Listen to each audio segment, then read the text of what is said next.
What would you do if you were eating and you bit down on a bite of food and suddenly you hear this crack inside your head and you just know something bad has happened? So you rush to a mirror and you see that your tooth, a crown that you've had for many years next to your front tooth, has broken off of the gum line, leaving you with a huge gap in your smile. You would most likely freak out for a few minutes because it's shocking.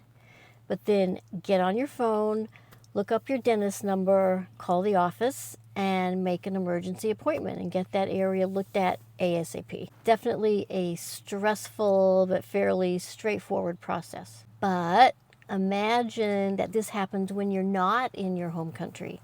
You're overseas, living in a small community for several months where English is not widely spoken, and you have no knowledge about dentists in that city.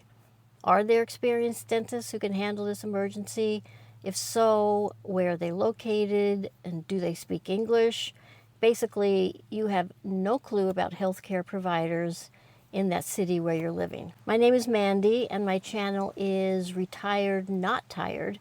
And this exact scenario happened to me just a few months ago in late February 2026 when my husband and I were living in the small city of Las Terrenas in the Dominican Republic. But because I had never had a medical issue while being overseas, I had zero plan in place of what to do if something unexpected health-related happened. In this instance, I didn't know any dentist in town, much less a dentist who was skilled enough to resolve my issue. And although my Spanish is pretty good for everyday shopping, eating out, and general conversation, I don't have any technical vocabulary for dentistry, so I really wanted someone who could speak in English. Honestly, it was just ridiculous that I was so unprepared for any kind of health emergency, especially as we spend quite a bit of time overseas. This was a huge wake-up call for me, and I learned a lot during the process. I actually did do some things right, and I should have been more proactive in other areas. So what did I do right? Well, the best thing, the most helpful action I took before leaving home was joining a Las Terrenas Facebook group. Even if you don't post or look at Facebook, the Facebook groups are great, and most cities have them. The members of these groups are local people or individuals who moved there from the States, Canada, or Europe, and in my case, call Las Terrenas their home.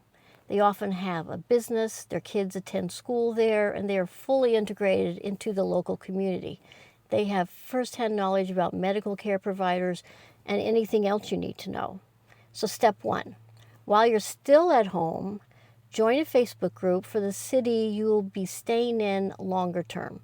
When I finally remembered that I had joined that Facebook group, I opened it up and wrote that I had broken a crown and needed an experienced dentist with excellent reviews and who also spoke English. I asked if someone could please give me suggestions. And within half an hour, I had about 15 different names of dentists, and of the 15, there was one clinic that kept coming up as being excellent, and they received very good reviews. It happened to be near where we were staying, so we walked over and got in immediately, had a long conversation, and created a treatment plan. Mostly that was great, but it turned out that my particular dentist did not speak English. Nothing. Which brings me to step two. Make sure your cell phone has a translation app installed. If you have a newer phone, it probably comes with one and you will want to use it. I've been using Google Translate, which came with my phone, and it's fine. With that app, I was able to ask the dentist more specific questions that I didn't have the vocabulary for. And he used his translation app as well, so we were able to communicate fairly well. Unless you're fluent in the local language, it's imperative to have a translation app. My communication experience was very stressful, but it would have been a nightmare if I didn't have a translation app. Step three. To me, this is obvious, but if you're new to living outside of your country, make sure you have downloaded the free WhatsApp app. If you don't know it, it's a free messaging app that works using a Wi-Fi connection or your cellular data to make calls, send texts, share videos and photos without being charged international calling fees. The only thing is that the person you are contacting also has to have WhatsApp downloaded on their phone. There are billions of WhatsApp users throughout the world. WhatsApp is how locals text each other and make phone calls. That's how I would call the dentist's office, via WhatsApp. Again, all you need is a Wi-Fi connection and it's free to download and use. Step 4, make sure your phone has a currency converter. You need to be able to translate local currency into, my case, US dollars. When they told me my treatment would cost 65,000 pesos, it sounded shocking and like so much money. But putting the numbers into the currency conversion app, it was around $1,500, which was certainly much less than I would have paid at home. 5, learn some polite phrases in the local language if possible before you leave home.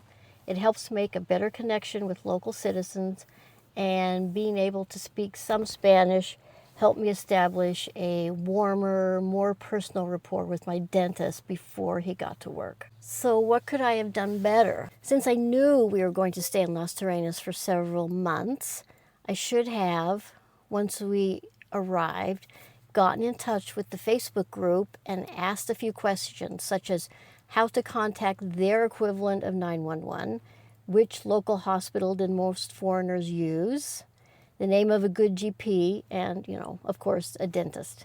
Then I could have researched the names and reviews a little further to see if, for example, they really did speak English, and find out where their offices were located. Nothing major, just enough knowledge so that if an accident occurred, I would feel more prepared. I would have names, addresses, and not panic if something happened. There's this saying I saw recently, which I like. Is simply the void where knowledge should be. And that's so true. I was in full panic mode when my crown broke and I had no knowledge. So don't be a dummy like me and feel so clueless when it's so easy to take a few simple steps and feel prepared.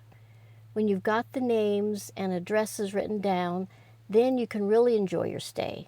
Meet the local people, enjoy local food, play the tourists, see all the sights, knowing that you're prepared for any eventuality. You know where the hospital is, you have a good doctor's name, and you know where his clinic is located, and you know how to call 911 in the local language. And while you're doing all of that, get a dentist's name too. Okay, so now you're all set. You can go travel, have an adventure, and not worry. I would love to hear your tips about navigating healthcare challenges overseas. The more helpful information we have that we can share with each other, the better. So guys, take care, and I'll see you on the next one. Bye.